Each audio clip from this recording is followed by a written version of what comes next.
This three-part virtual speaker series is designed to empower emerging and established entrepreneurs throughout the Western Hemisphere, especially alumni and members of the Young Leaders of the America Initiative, YLAI, and Academy for Women Entrepreneurs, AWE. We hope that you will gain practical knowledge, tools, and strategies to address major entrepreneurial challenges, from integrating artificial intelligence and securing funding to building global partnerships and mentoring relationships. Please choose your desired language. Options are Spanish, English, and Portuguese. Remember that you can ask any question in the question box. I will check, do you hear me right? Yes?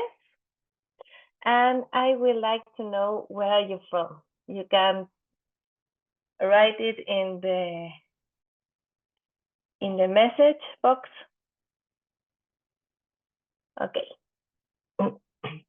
My name is Daniela Rizzo. I am the CEO of Impacto Soluciones, a digital marketing software. Okay. I am the CEO of Impacto Soluciones, a digital marketing and software agency based in Quito, Ecuador. I studied communication and literature and hold 2 master's degrees in Hispanic American literature and culture. My passion for storytelling from my academic background is something now I apply in marketing. Recently, my work has been recognized in several programs organized by the U.S. Embassy in Ecuador. I also worked first place in our Product Banco 1 program and served as a coordinator for our Product Banco 2. Now I want you to know Jeremy Ostermiller. He is a seasoned serial entrepreneur who launched his first business at 15 and has since founded and scaled several successful companies. One of his most notable ventures, Attitude Digital, began with just $500 and grew into one of the nation's fastest growing digital media companies, generating over $250 million in revenue before its successful merger. Jeremy is now the chairman of the board and co-founder of Edison Interactive, a cutting-edge content management system for connected devices that focuses on enhancing customer experiences. Jeremy is an active investor, advisor, and board member for several ventures. He serves as a YPO Colorado chapter chair and member of the Forbes Business Council. And I want to present Julissa Ras. She is the co-owner of Paper Sisters, a successful business in Aruba. She, along with her sister, has built Paper Sisters into a thriving enterprise, showcasing their dedication, creativity, and entrepreneurial spirit. The sisters' journey from inception to success is a testament to their support system, mentorship, and the importance of a solid support network. Julissa Ras emphasizes the significance of female entrepreneurship and representation in the business world, believing her business contributes to the local economy and the movement of gender equality. She offers valuable advice to young women looking to start their own businesses, stressing the importance of clear communication, mutual respect, and the belief in oneself. Now we will listen to Jeremy's presentation. All right. Well, thank you for that introduction. It's very good to meet everyone. First off, can you guys see my screen? Yes. Okay. Okay. I see the So ribbon at the top though. I you see see- I see the ribbon at the top, meaning like I see the one live drive kind of thing. So you may want to go out and come back in. There you well, all the way. you had it the first time. It was good earlier. That better? No, can you go to slideshow? Oh, slideshow. Let's see, slideshow.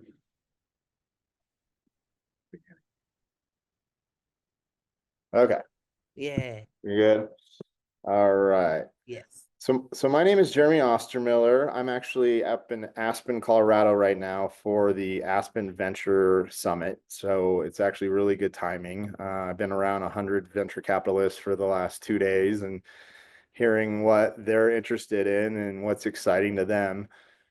So I think the timing is really good for this conversation. But to start high level, I wanted to go over the companies I've started and the funding that I have received through these companies. I think from a lot of the questions, it all kind of rolls around funding and how to fund and what are the different mechanisms.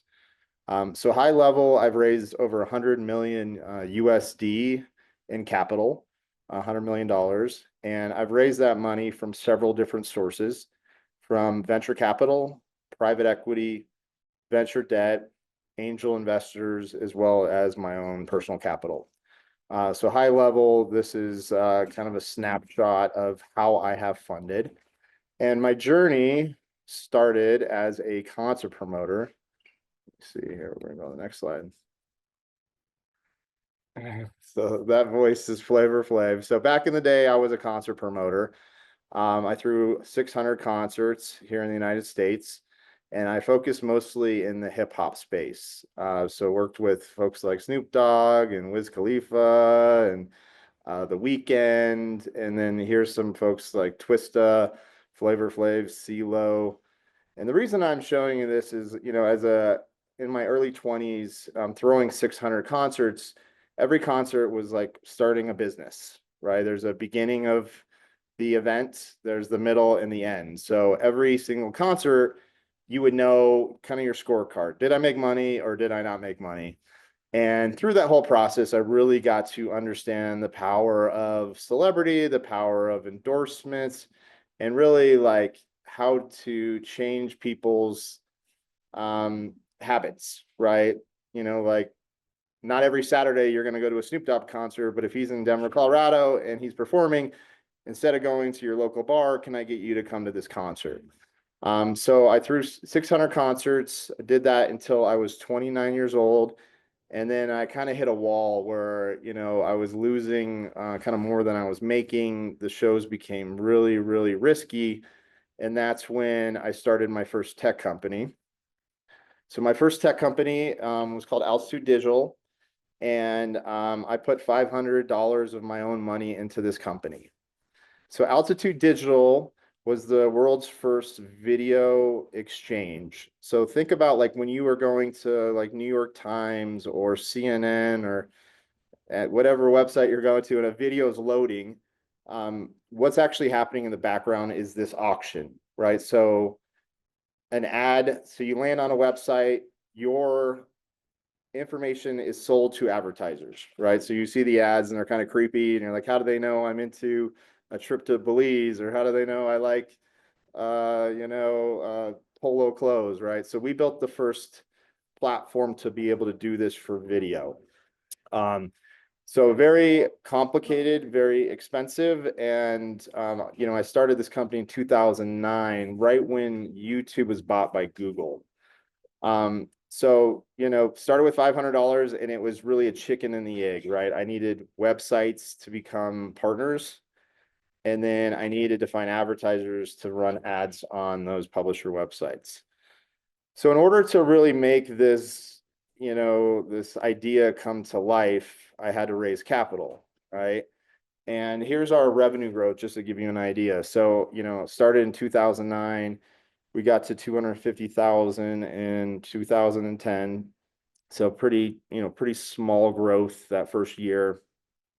And then in 2012, we got to $12.5 million in revenue. And that was when I was able to raise my first round of capital. And I was able to raise 5 million in venture capital money from a VC in Utah, Colorado, or Utah, United States, called Mercado Partners. So that was our first influx of money, and you can see, 2012 is when the money came in, and then, this is that hockey stick growth that you hope to have as a startup, right? So we went from $500, we surpassed that 90 million, and throughout that process, back to my background in celebrity endorsers, there's a popular TV show in the United States called Shark Tank. I don't know if they have it where you guys live, but Shark Tank is where entrepreneurs come onto the TV show, they pitch their business, and then one of the sharks can invest in your business. So I had the privilege of going on that show and meeting Damon John, who's in the middle here. And Damon John's one of the sharks, and he became kind of my mentor. He became a board member, and really helped, bring us to the masses, right? We had a celebrity as part of the company. We had kind of a lot of the things that you need to make a business, but this was a really interesting and kind of sexy addition to, make the company more attractive to investors. So, from that first round of 5 million, after I brought in Damon John, we were able to raise a lot more money. So I raised $7 million from Silicon Valley Bank, which is on the right here. I was also able to raise $30 million from a company called FastPay, and then a total of the 5 million in VC, and then we did another follow on. So it was about 5 different fundraisers that I did with this company, and 5 different partners that we brought in. And throughout that process, we were able to grow to the 4th largest video advertiser in the world. So we were running 9.5 billion ads per day. So above us was Google, Brightroll, which was bought by Yahoo, and then AOL. So this was a little while ago, but once we got to, the 4th largest in the world, we were a great acquisition target, and we ended up selling that business for $150 million. It was a nice return for our investors. And then I took 2 weeks off and I started the next one, right? And I was like, okay, $500 is just not enough to start a company, inflation. So I put $1,000 of my own money in, and the premise of Edison Interactive was to basically build a kind of like a Roku type screen solution, so a customizable TV solution that you can port into trains, planes, automobiles, golf cars. And when I was traveling the world, I just noticed how bad these screen experiences are. So think if you're in the back of a taxi, or if you're in the back of an airplane, or in a hotel room, those experiences just drove me nuts. So my goal was to try to revolutionize this screen experience out of the home. And our first project was we launched a golf network. So think screens in golf cars, where you could watch TV, you could make bets, you could order food, you could pair your own phone. And we launched this golf network, and through that process, we were able to attract Verizon and Verizon Media to become our partners. And one of the celebrities that we brought on board to help us with this is a guy named Greg Norman. Greg Norman's an Australian golfer. He's a billionaire. He started the Live Golf League, which I don't know if you follow golf, but it's a competitor to the PGA. And so, we had a minimal viable product. We launched in golf. We got the attention of Verizon. They became our telco partner. And then Greg Norman came on board as our celebrity endorser and board member. And through that process, I was able to raise money from Greg Norman. He owns a fund called the Great White Shark Enterprise Fund. So I was able to raise 10.7 million in funding from Greg and his VC fund. And from there, we had a big vision, right? So how do we take what we built for golf? So this is the golf network. So we got to about 50,000 screens and golf cars at 450 golf courses and over 10 million users, with over 4 billion ads a month we were serving. And from there, we wanted to go into the next vertical, and we ended up launching an in-room TV solution using the same platform. So think you go to a hotel, you check in, you turn on the TV, and that's our solution. So our first client we launched with was Caesars Entertainment Group. They own 55 hotels. So like Caesars Palace, Paris Hotel, Bally's, Flamingo. So a lot of the big casinos around the world. And the business really started to scale, right? We were in 55 hotels, over 100 million users on our TV platform, and 55,000 screens. So, of course, as an entrepreneur, you don't want to stop there. And so what we ended up doing was focusing a lot of our time on integrating all of the third parties to make this solution that much better. So think like YouTube and Netflix and Spotify. We had all the major movie theaters, MGM and HBO and Miramax. So on our solution, we could show live TV, all the streaming platforms, sports betting, and then we integrated with like all the different third-party systems, right? The hotel systems, the valet systems, the rental car systems. So we had a really robust platform that we wanted to port into other use cases. So here's our revenue growth. So started in 2016. We ended up raising capital in 2021, right when we were about 7 million. So we raised the 10.7 million in 2021. And then, once that capital came in, you're starting to see that hockey stick growth.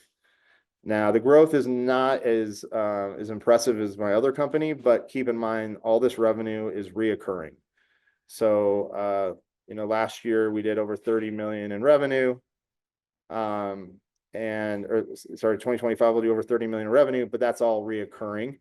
So one thing I've learned through running companies is not all revenue is created equal, right? Advertising revenue, you can get like a 1.5 times gross revenue multiple, whereas subscription or SaaS revenue, you're at like a 7 to 10 times multiple, right? So $30 million in revenue for SaaS is probably worth, between 210 million to 300 million, whereas in advertising, you're, worth maybe 30 to, 45 million. So wanted to show this revenue growth with you guys. And then, from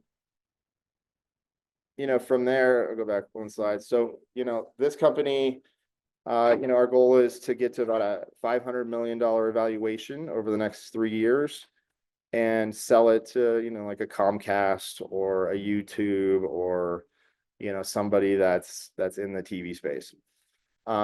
So I dropped a lot of celebrity names, and I didn't do that just because I like to drop celebrity names. I did that because like not all businesses are a lot of fun for investors, right? Like everyone's got a beautiful deck and they have like financials that are up and to the right. And what I learned from the concert business was like, how do I use celebrity endorsers to make my company more interesting, right? The big brands want to partner with celebrities. And so I found a way to kind of take my old history and bring it together. And throughout this whole process, I've had a mentor that's really helped me. So Richard Branson, who is the founder of Virgin, I've got to spend a lot of time with Richard Branson, and here's a quote that that stuck with me, and that's have faith in yourself, think yes, not no, live life to the fullest, and never give up. So I went through a lot of information. I'm gonna go ahead and stop there, and then we can get into some questions. Thank you, Jeremy. I have a little bit of a text to read to you. I think when people think of Latin America, they often think of our incredible nature. We have beautiful jungles, amazing mountains, and rich lands. But our greatest resource, our most important asset is our people. Here in Latin America, about 20% of all companies are small and family owned. My company is a family owned company. They usually start with a great idea, a dream to create a product or a service that can conquer the world. But there is a hard reality here in Latin America, and is most of these new businesses do not survive more than 2 or 3 years. I have a business that has 10 years growing, and I think that's the best way to describe when you have patience and a firm belief in yourself. One of the biggest challenges they face is funding. That's why are we here. Getting the money to start or the money to grow is very difficult, especially in Latin America. We often say that entrepreneurs need to be creative. This is true, but creativity is not just for making a great product or cool marketing or a cool brand. We also need creativity to find new ways to get funding. Like Jeremy said, with celebrities, that's a great idea. But to do this, we need one key ingredient that we sometimes forget, and is self-confidence. So why self-confidence is so important? Because we need to believe in our own project first. If we don't believe in it, how can we convince an investor to believe in it? We must be confident to show our vision clearly. We need to explain our ideas with words, with videos, with images, and of course, with clear numbers. I want to share a quick personal story. In my own company, we face many changes and challenges. We work with marketing, digital marketing, and also with software. But I always had a clear vision. My goal is to build a marketing and software agency based on trust. I want to be transparent and create long-lasting connections with our clients. We don't offer easy or fast solutions. In marketing and software, we believe in hard work and long-term results. This clear vision gave me the confidence to apply to programs like YLAI. I knew my company was different because all marketing media is like, we are the best, we sell a lot, and my company wants to be like the most trusty. It was clear, my company has a clear identity, something that makes it special. Our value is transparency. I believe that is what the embassy saw in us. The growth of our business must always be aligned with our personal growth. This means we must be always learning with dedication and with patience. And investors will see this. It doesn't matter if you're looking for crowdfunding or angel investors.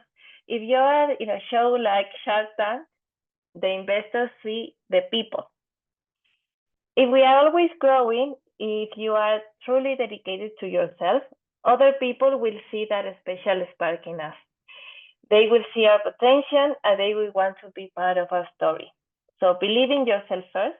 And as the Master Yoda said, do or do not, there is no try. And now we can open the floor for discussion. And Julissa, you can join in so we can answer some questions. If some of the... Hi, good afternoon. I have the question. Hi, Julissa. Thank you for having me. I have the first question here. This is what are the most common funding roadblocks early stage entrepreneurs face? Well, honestly, I have to say first, I'm from the Caribbean. I'm from Aruba, very, very small island. So it's very different than the US or any big countries. So I must say that it's different. These roadblocks are different and unique to us because it's very small. You don't, as when you're on your early stages as an entrepreneur, the biggest challenge is usually you cannot walk into a bank and ask for, investment. If you're small, they don't have anything that they know of you yet. So because they often require heavy collateral, and a lot of us don't have that in the beginning. I didn't have it in the beginning. I started very small with my sister at my house with my business. And on top of that, the investors often view small businesses and in Aruba, in the Caribbean, as high risk or limited in growth potential. Banks see it, even though we have been growing with a lot of entrepreneurs in Aruba, we're still very high risk. So sometimes entrepreneurs themselves, we struggle with financial literacy. So that's why I also tell people to be to know their business, know their numbers, so they can you can defend your business in front of investors or people who would like to be more into your business. So for me, it's my roadblocks were that is because of from the Caribbean, a small island. I couldn't do it like go to the bank and ask directly.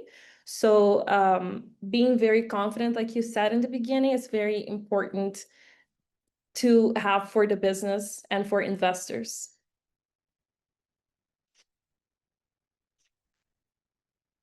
Jeremy, what was like the most common roadblocks you faced? Raising capital is hard no matter where you're at in the world. We do have a leg up being in the United States, but it's also very competitive. So I would say, first off is not being kind of stuck in your ways, right? Your first idea for your business will not even closely resemble what the company will turn into. And so what I've learned over the years is just like keep on grinding and pivoting and just keep moving until you find something that really, really sticks. And with investors, I mean, they're investing in you, right? The business is kind of secondary. And so the more they can feel comfortable with you and your background and that you're going to keep their money safe, the better the chance you have of getting an investment. But I've always focused on getting, it's called an MVP, a minimal viable product. Get something that you can show and they can touch and they can feel. And it's less about words and more about letting them experience it.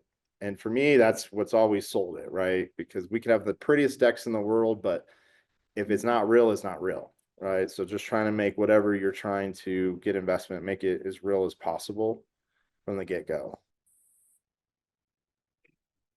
Thank you. I have a question from Susana Arango. What is the best way to find the right investors if we don't have a large network of contacts? That's a good question. Again, being from a really small island and a small community, what I do a lot, I network here a lot. That's how I meet people. There's not a lot of there's not a lot of networking in the sense of you have to go there and ask for it. For me, the small island is about meeting the right people. And even if they're not the person that's going to invest in you, maybe they know someone who's going to invest or is interested in your business or knows of someone or something like that. That's how I got to know YLAI. It was through a customer that came into my store and told me that YLAI would be a fit for you, it would be a good investment, et cetera, et cetera. And all the other investment or collaboration that I've had throughout the years are through my community and people I've known. So if there's not a lot of options, I'd say go out there and again, be confident and know about your product, your business, and just talk about it. Like Jeremy said, you're the number one, the people that they have to believe in you and your business and your service. So you have to go out there and persuade them, basically. So networking for me, again, a small community like Aruba, that's like the number one thing that we have to do here. Yeah, I'll add on that. There's a lot of entrepreneur networks out there. Here in the United States, there's two really large ones. One's called EO, Entrepreneur Organization, and another one's called YPO, Young Presence Organization. But I would definitely recommend joining some sort of entrepreneurial network and finding a mentor or two, right? Find someone that's raised capital, whatever you're trying to get into, find someone that's already done it. They can help you really kind of navigate.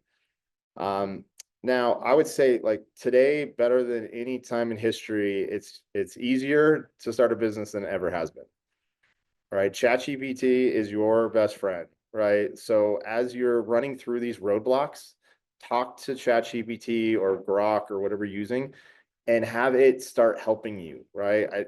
Like whatever questions you're going to ask us today, start asking your chatbot that, right? And it's going to start getting to know you, and it will start pointing you in the right direction, right? Because there's a lot of ways you could crowdsource. There's, there's angel networks, there's conferences like I'm at right here in Aspen. I had to pay $5,000 to come to this conference, right? But I knew I was going to be around 100 venture capitalists, right? So just putting yourself in that right position, and making sure that you've got all the tools to be successful. Thank you. What are the key differences between US-based funding models and those in Latin America and the Caribbean? Maybe some of you have like this difference, because I don't have like experience in the US.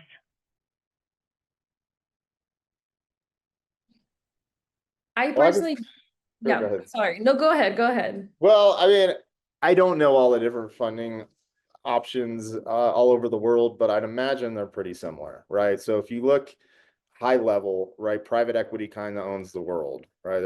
You've probably heard of Blackstone or some of these big private equities. That's really like the cream of the crop.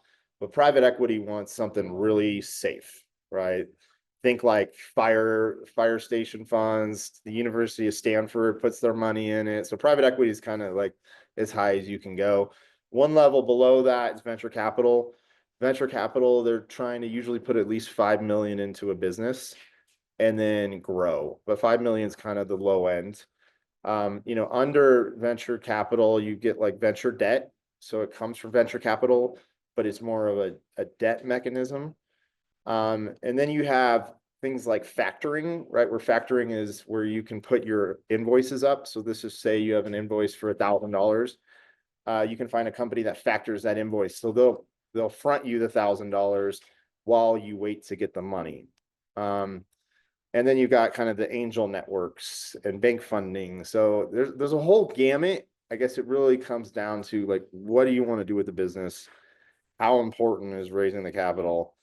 And like, how indebted to investors do you really want to be?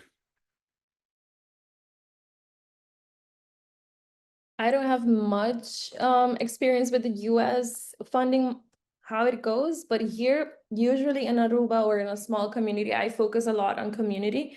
So I make sure that my relationship with my community, people know who my brand is or my business is very important. So whenever I have to go into an investor, they already know I'm already established in the Caribbean or in Aruba and Curacao. So they're confident if they want to invest in me. Again, Aruba is very different from the US. We don't have a lot of angel investors or any of the type of thing. So you have to go to a bank or any type of investment like that to get a good investment.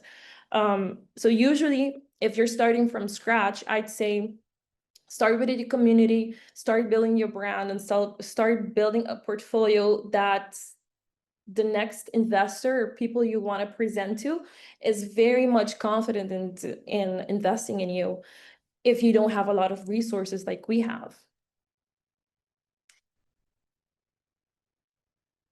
We'll say though, the world's it's a global market now. Competition's in every part of the world, right? So just because you're in Aruba or you're in Bahamas doesn't mean that's where you have to fundraise. So I've raised capital from a group out of the Netherlands. I've raised money out of a group out of Modena, Italy. So there's money all over the world, right? So I would challenge to just get outside your kind of comfort zone. And see it, if you're having trouble in your own market, start looking at other markets. Yeah, I think in Ecuador it's the same. We have a lot of ONGs, like nonprofit organizations that they want to see we are working on our communities. They want to see we are taking care of the jungle or making good businesses for kids, like stop just kids that are working.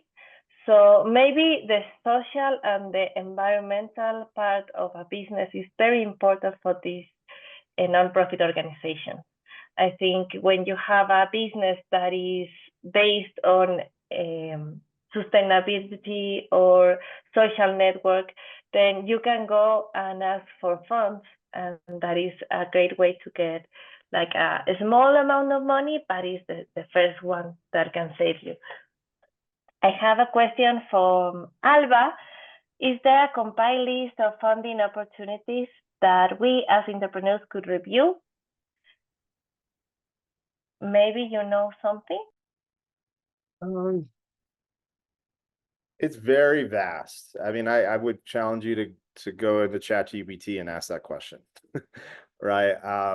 There are so many different types of capital that you can raise out there. It really comes down to like, what's the makeup of your business and what are you trying to build? If you're a tech company in AI, you're going to have a lot more opportunities than like a brick and mortar selling t-shirts, right? And so each type of industry and vertical has different subsets of advertisers, or sorry, not advertisers, of investors, and different like risk tolerances. So I don't have like a chart I can give you of everyone, but it's going to be dependent on your industry.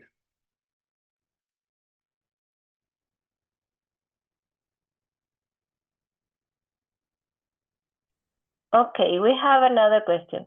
How can crowdfunding be a viable alternative in regions with limited venture and capital access? I think this is a good opportunity here in Latin America, but I think you can have you have to be aware of the amount of money you need, because I don't know many businesses that live of crowdfunding. It's like a small amount of money. Yeah, I don't have any success in crowdfunding. I know people that have. There is a website, it's called Flippa, it's FLIPPA.com. And on that website, you can buy businesses, sell businesses, and raise capital. So I recently just bought a business off of this Flippa website. It's based in Italy. So I know there are sites like that where you can kind of solicit fundraising. I just haven't done it personally from a crowdfunding perspective. No, me neither. I don't have any experience with crowdfunding, but I do know like there's a lot of people who do like the pre-sales type thing. So instead of crowdfunding, a lot of people, artists or people who have retail stores, they do a pre-sale, and then with that money, money that they crowdfunded, they start doing their venture. So maybe that's something different from crowdfunding, but something similar. Yeah, I know artists that do this. Like, I have an idea for a movie, and they sell like the rights before the movie is made. That is something like I can see, but it's not a lot of money. It's like a small ventures, I think. Another question: what would you advise we need to have ready and structured before knocking a potential mentor or fundraising door? Like, what we need to have ready and structured before knocking a potential mentor or fundraising door. Yeah. For investors, I usually try to have two things ready. The first is a like 1 or 2 pager, right? Like a teaser, right? This is who we are. This is what we do. This is why we matter. And so, that's to get, something you can send out to investors without an NDA. Once a non-disclosure agreement signed, right? You send out the teaser, you get the NDA signed, and then it's called a CIM, a confidential information memorandum, which is basically like a business deck. And in that deck is going to be, how we do it, why we do it, why we're, how we're different, financials, projections. Those are usually around, 20 pages to 40 pages. So those are the two like standard items that people are going to ask for. NDA is kind of a must in my opinion before they get the investor deck, because there's usually confidential information in there. But once you have those two things, that's what mentors are going to want to see. That's what celebrity endorsers are going to want to see. And I recommend doing it every year, even if you're not raising capital. Putting a business plan together, it really forces you to think and sit down for a little bit. So every year for every business, I create a business plan, even if I'm not raising capital. I think it's just a really good craft to learn. I think I'll piggyback on that. Basically, having your business plan and your financial plan and being realistic of what you want to reach, people also will be confident or they know what your business is about.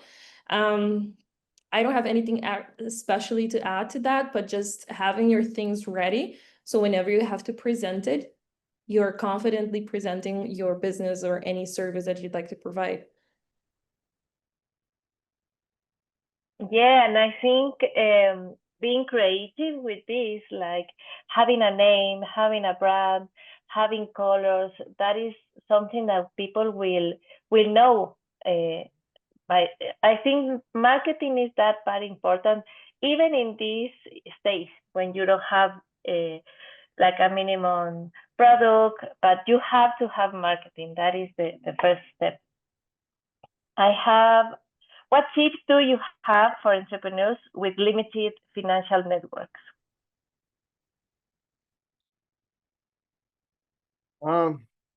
I think we all start out with limited networks, right? We're not just kind of born with large networks unless we're part of a, prince or a king or a Saudi wealth fund or something like that, right? And so it's just getting out there, and it's uncomfortable, right? Like you're in a lot of conversations that are boring and you want to leave, but the more comfortable you become with having these conversations, the better you become at them.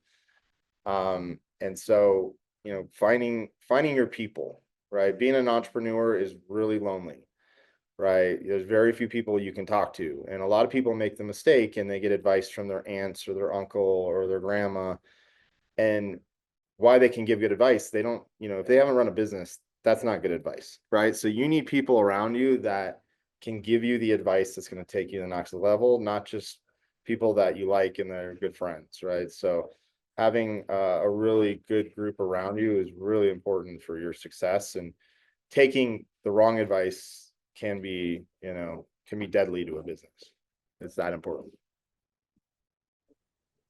I have to agree. Like I said, I think in the beginning, how important networking is in the community, in a small community, big community. You get to learn, get to know people who are like-minded like you. And what I had with YLAI, because in Aruba I before was not networking a lot, but with YLAI, I got to know a lot of people who was like-minded, and then they got to help me with my business because they were business-minded, even though they were not in the same business aspect that I was, because I have a bookstore, but they could help me with a lot of different ideas of marketing, of products, of merchandise, or any financial advice. So like Jeremy said, you have to surround yourself with people who are like-minded. And how do you find these people is putting yourself out there and if you don't have a lot of financial networks or you don't know how to put yourself out there, what I use a lot and how I built a community around my brand, around me being an entrepreneur in Aruba,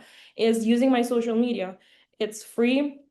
You can sell yourself out there. You can tell people about your brand because you have basically the knowledge. You're the one who is in control of your brand. So you have the voice behind your brand. So I did that in the beginning, and that was like in 2016 until now. I still talk to people and to my community about my entrepreneurship and all the hardship and all the good parts and everything about my journey. And from that, I got a lot of people.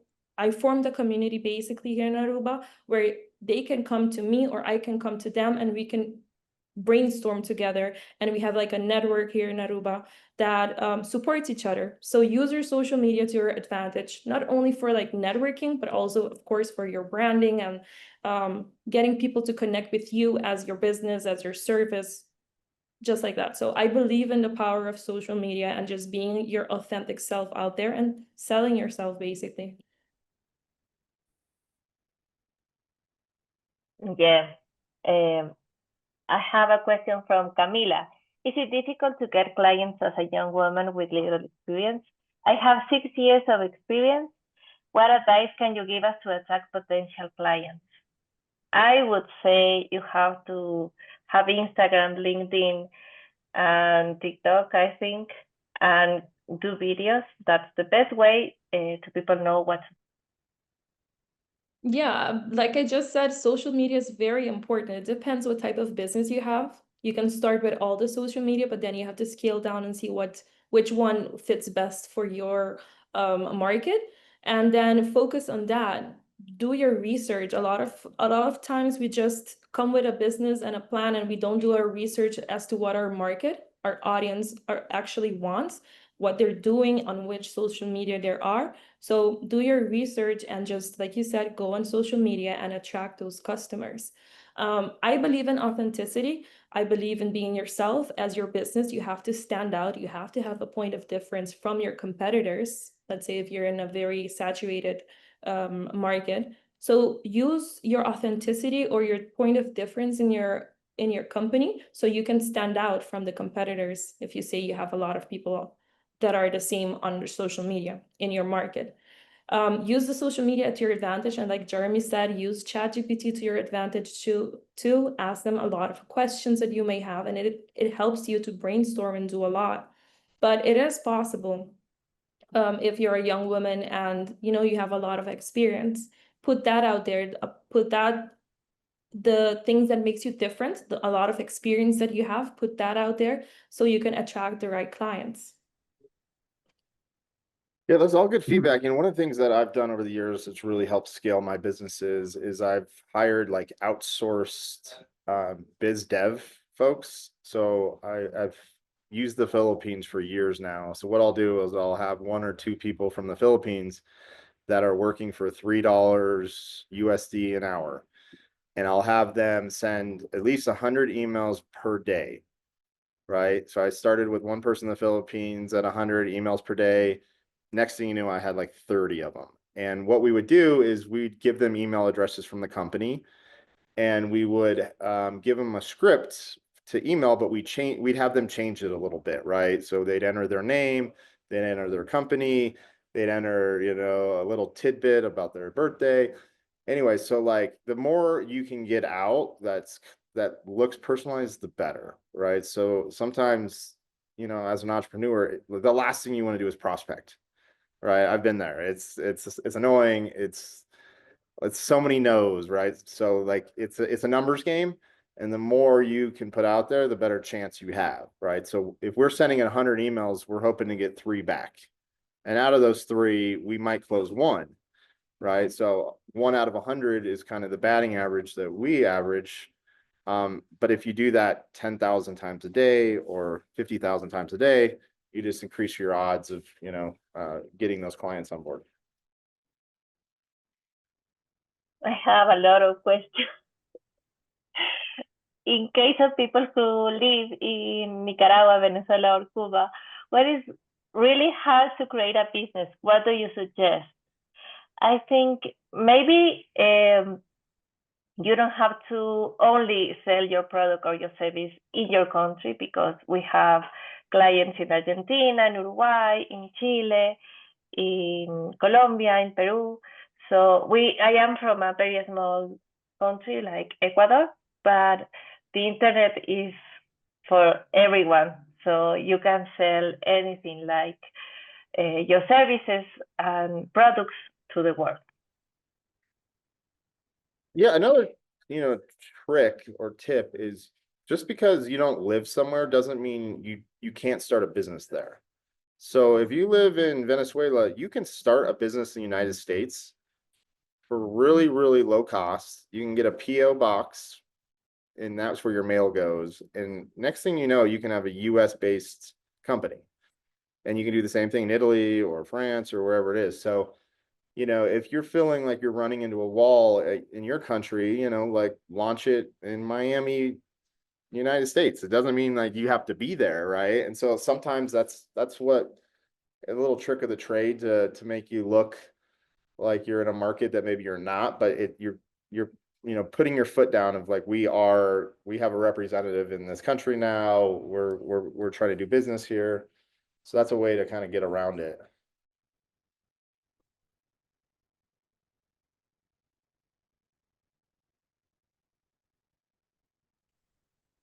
Okay, we have another question. I will try to go for our questions and the questions from the public. So, what role does financial literacy play in securing funding? I think is essential. I studied literature and it was difficult, but I think we all know, we all have to know numbers. I think is the base of all business. No, yes, definitely. It's very essential. You might have the best idea, but if you can't explain like your cash flow, your profit margins, or your growth strategy, your investors don't take you seriously. And it's not about only getting the funding, but it's about protecting yourself too. So you know your numbers, so people are not going to take advantage of you. And if this is not your strong point, because personally it's not, I have a lot of people around me, or I ask people around me to help me with this too, so they can make it easier that I can understand. And again, ChatGPT is free, so you can also always ask them for advice. But yeah, it's very, very important to make your financials, yeah. Yeah, I would say this is a really big weak point for me. Like my dad was a CFO growing up. He's a CPA, an accountant, and I just hated it. Like I wanted nothing to do with it. And so what I've done throughout the years is just surrounding myself like with someone like my dad, right? So when I'm in a meeting, I'm like, I don't even know what these terms mean, but the guy next to me can answer any questions, right? And so if you're not capable or don't feel comfortable, like find somebody that is, and you don't need to pay them a lot. A lot of people, you can do an hourly deal with them, or if you're successful, they get something. So, kind of know your limits, I'd say. Yeah. I have another question. I have a lot of questions, but what do you think what do you think the artificial intelligence in our business? Can you give us feedback with your experiences with AI? I use Gemini. I think Gemini is like more creative for me. I use it for making copies, for making mails. I use it a lot because I think it saves time, and it saves, like, I don't have to work in something that I don't want to. I want to create a strategy for a client, but I don't want to make the mail. So it saves time, and it's all in one place because I use everything Google based. So for me, it's like something I do on a daily basis. Yeah, I'm using ChatGPT, the paid version. I really recommend going to a paid version with ChatGPT. I also use Grok, which is part of Elon Musk's AI. So I'm using those to kind of compare and contrast. I use something called WhisperFlow, and WhisperFlow allows you to never have to type ever again. So you can put your cursor in anything, right? Whether it's LinkedIn or email, and talk, and what it'll do is format your thoughts. So I'm using WhisperFlow, and then I'm using, like PowerPoint has Copilot. So I'm using Copilot to help with presentations. Like I'm using everything I can AI related. It is your best friend.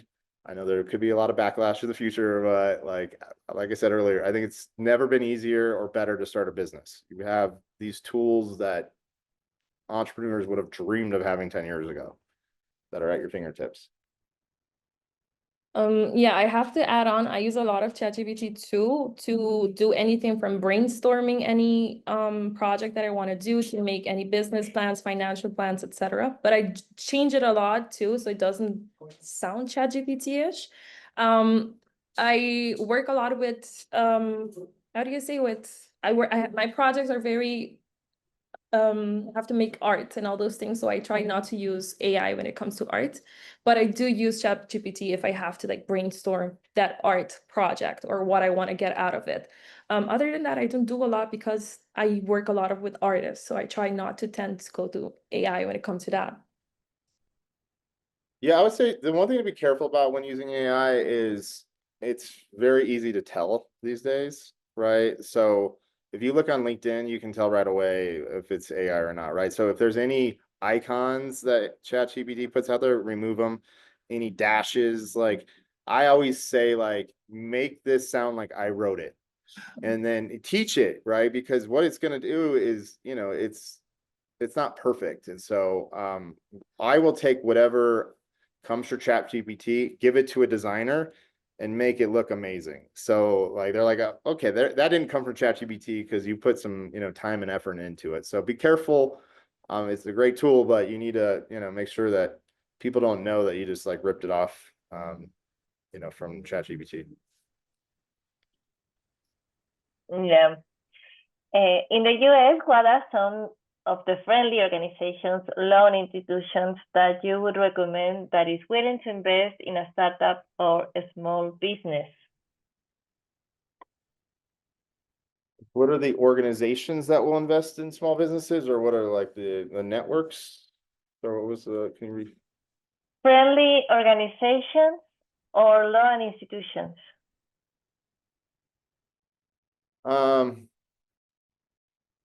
So like the big private equity groups have like learning institutions, right? So I've been a mentor for a couple of them.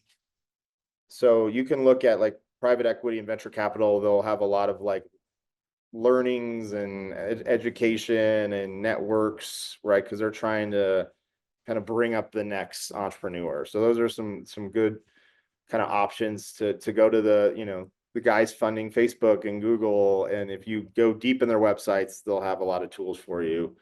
Universities, right? There's some great entrepreneurial schools in the United States, around the world. So trying to tap into those networks. And then any of the entrepreneurial networks, like, you know, like that I mentioned, EO, there's one called Vista, there's one called YPO. They're out there, right? So those will get you plugged into to the investors. Any advice on how to pitch a service-based business? I think maybe giving what is the solution you make to your customer, because you don't have a product, and you can found something like creative, putting your solution in words. That is difficult. I think it's very difficult, but you can do it.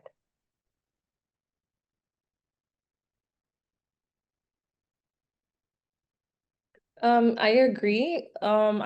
I think also selling yourself in a way, because you're the one who's gonna provide the service.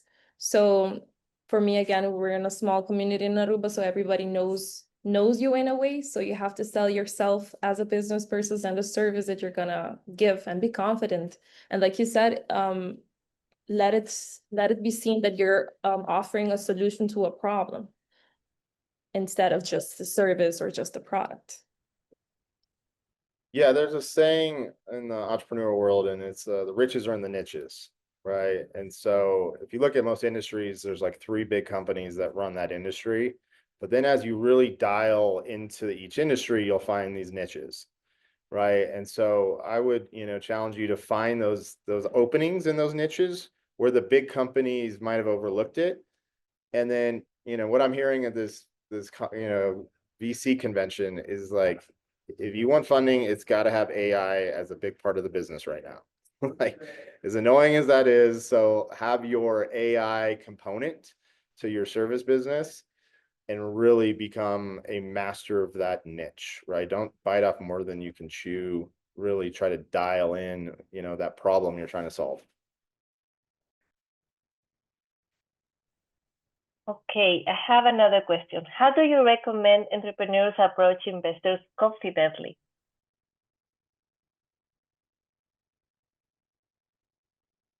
Approaching the business confidently? Yes.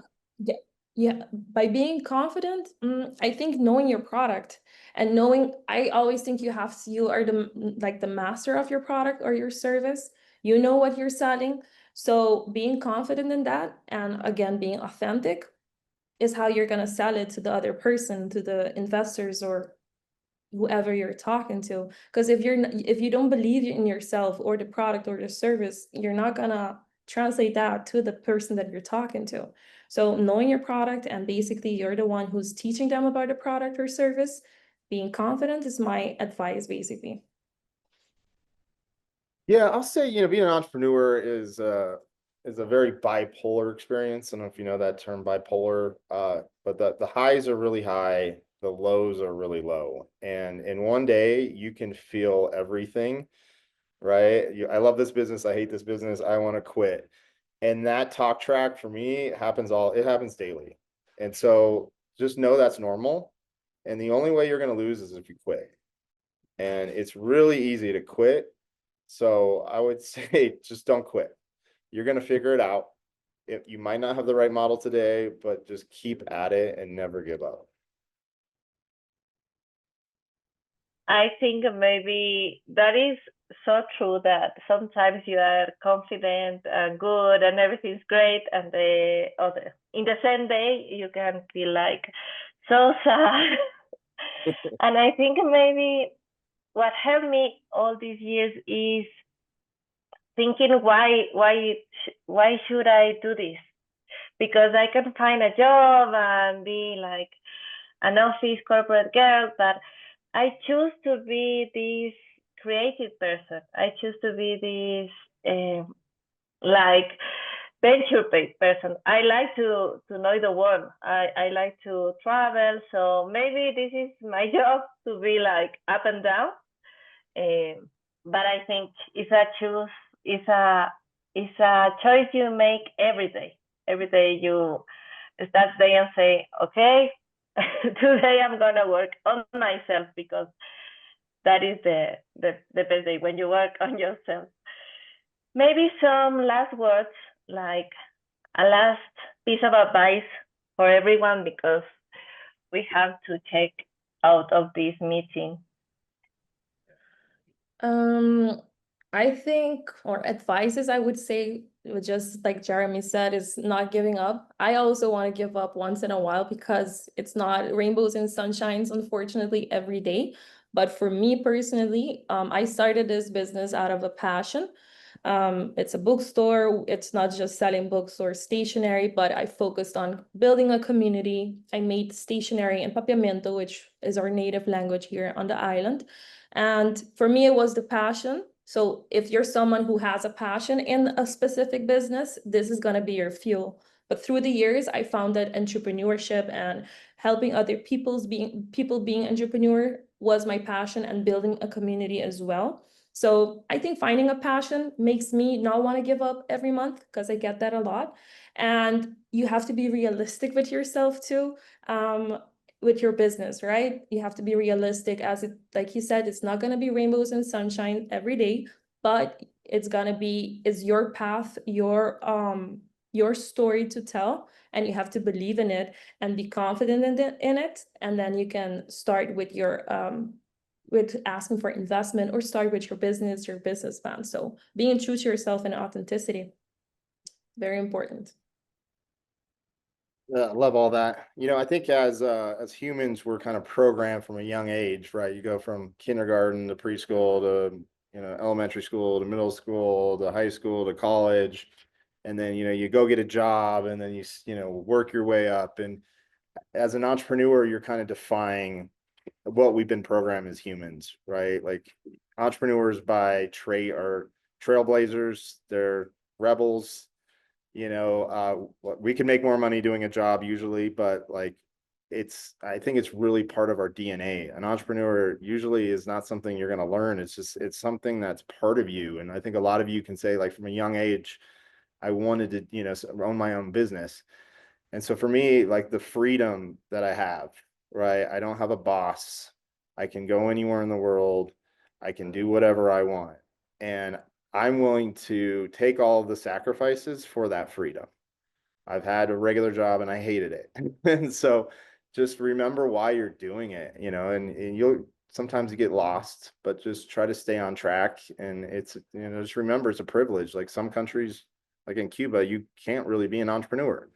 Russia, China, like, it's a privilege. And it's not something to, take lightly, but something that is I don't know. I wouldn't have it any other way. I'll put it that way. So just keep on that path, never give up, always be pivoting, think big, and work every day to hit your goals. Thank you. I would say write everything down, look at your notes, but write everything that you are thinking, what you're watching, what you're reading. Read a lot of books, because I think books and history, they make sense when you read something from like 200 years ago, but today is the same. So write everything down. Maybe one day you will read something that you wrote like 2 years ago and say, oh, what a good idea. And it was like by myself. So I try to write 10, 20 minutes every day, everything that I'm living, what I'm thinking, what I'm dreaming, and maybe one day will be a reality. So thank you everyone for joining us. Thank you, Jeremy. Thank you, Julissa, and thank you, YLAI. And now we are so happy to this meeting. Thank you.